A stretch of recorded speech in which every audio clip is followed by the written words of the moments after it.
This interview is for information only and should not be considered as investment advice or a recommendation to buy shares in the company featured. Welcome to this Stock Box interview.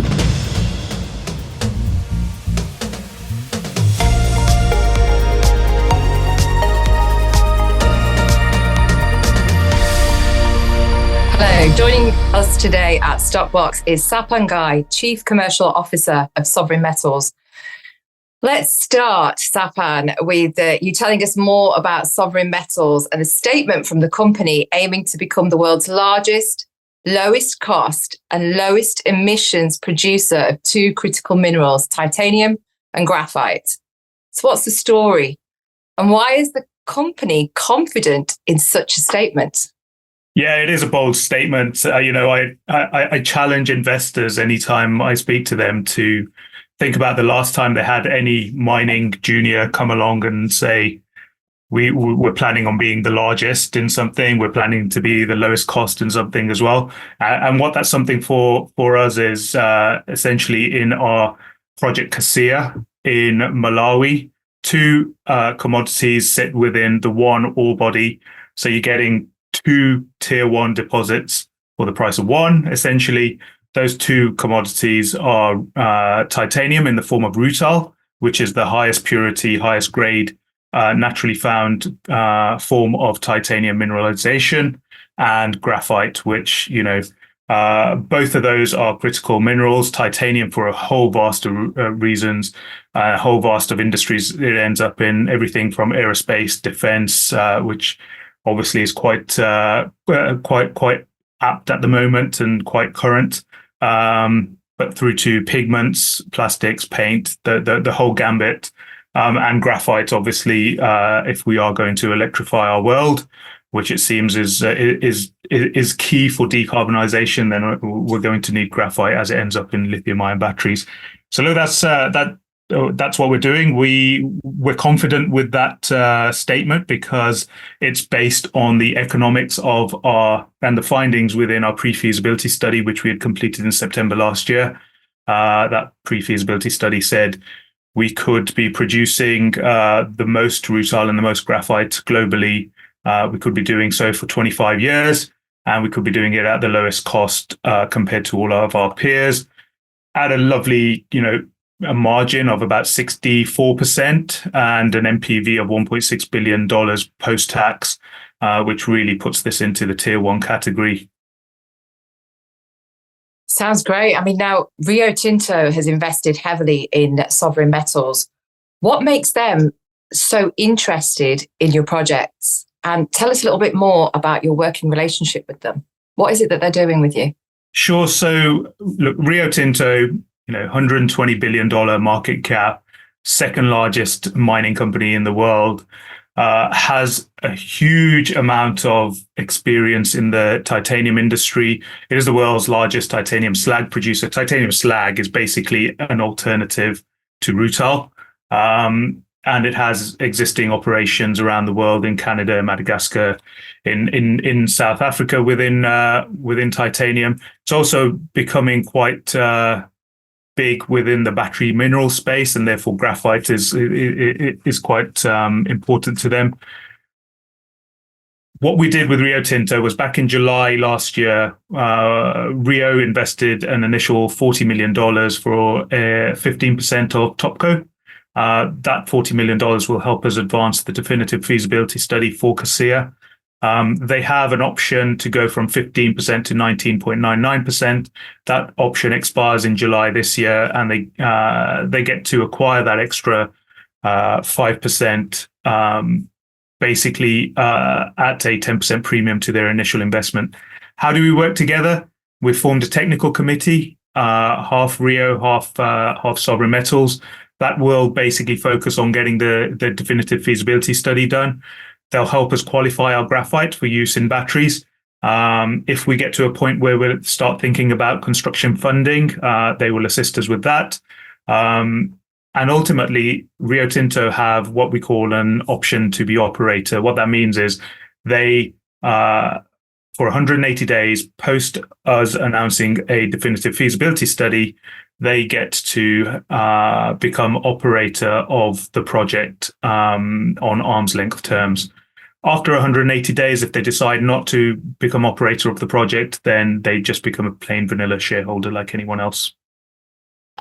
What does that mean for Sovereign Metals if they were actually operating the project?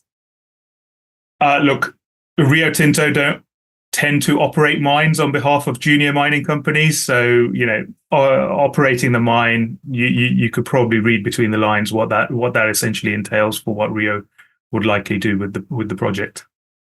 That's great. Now, you also mentioned in your quarterly report that you've appointed a highly experienced social specialist. Now, and of course, you do refer to yourself as being ethical miners as well. What does this mean for the people and communities of Malawi? Yeah, we've been operating in Malawi as Sovereign Metals, and the team on the ground has been there for the best part of 14 years now. So we've got good relationships with the local communities all the way through to governmental level. But really, at the local level, we've done the right things that any company should be doing. Helping villages with water bores, promoting education through scholarship programs. We've been building community centres for local communities. But recently, because this is such a key project and almost of national significance to Malawi, we want to do things that promote real social change for the better for Malawi. And part of that was bringing on this new team, and it's a team that's called Social Essence. And they were the key members of that team. They helped First Quantum Minerals across the border in Zambia deal with their social strategy as they built out, the Trident operation, Sentinel Mine, Kansanshi Mine, which are just tier 1 copper projects, the size of Kasiya. So they know. What's involved in this. They know the region. They know what's involved for a mining company. So couldn't have asked for a better partner on the ground. And we're just kicking off things like farming initiatives and trying to ensure that the growth of crops in the are ample for the local communities. Kicking off a bunch of initiatives that you'll hear more about as we progress over the coming weeks with them. Sounds great. Now, you've also had some news out today that recent drilling has revealed an 8-kilometre extension of mineralisation. And you mentioned that these findings indicate a potential future increase in Kasiya's mineral resource estimate, MRE. Now, can you contextualise this development with regards to the existing JORC and the ongoing work toward the PFS? And what does it mean in terms of your current work activities? Can you paint the picture of what's happening across the board with that? Yeah. So look, Kasiya's resource, the mineralized ground that we know of so far is huge. It's 200 square kilometers. It's tough to put into context, but in terms of like Manhattan, for example, it's about 4 Manhattans big. But it was always open in all sorts of directions at depth, but also, we hadn't fully got to the boundaries. So we did a bit of recon work. We put a few drill holes down south to see whether the mineralization continues, and lo and behold, it does. And, we've increased the length of that, what we call the strike, or essentially how long that mineralized zone is, from 29 kilometers to 37 kilometers. So we've increased it by 8 kilometers. That's quite a fair distance. The average human being, the horizon's 4 kilometers away. So, we're 2 horizons more of mineralization potential there. Great news. That's brilliant. Now, other people and yourself are all getting set to go to Indaba next week. Tell us more about that. What do you plan to be doing out there? Yeah, as a company, we've been quite busy, like heads down, getting a PFS done, ensuring that we're, permitting and social aspects of the project are on track, getting some technical work done, and obviously getting the deal done with Rio Tinto as well, which meant that as management, we actually didn't have as much time to engage with investors. And it's probably something that, we'd be the first ones to say we haven't been doing that on a consistent basis over the last year and a half, which is probably why a lot of people, the first question is who is Sovereign Metals and what the heck is Rutile, right? So it's something that we're trying to educate the market on. We're trying to get investors more up the curve on who we are and what we're planning to do. And going to Indaba is just part and parcel of that. We'll be presenting at one of the conferences there.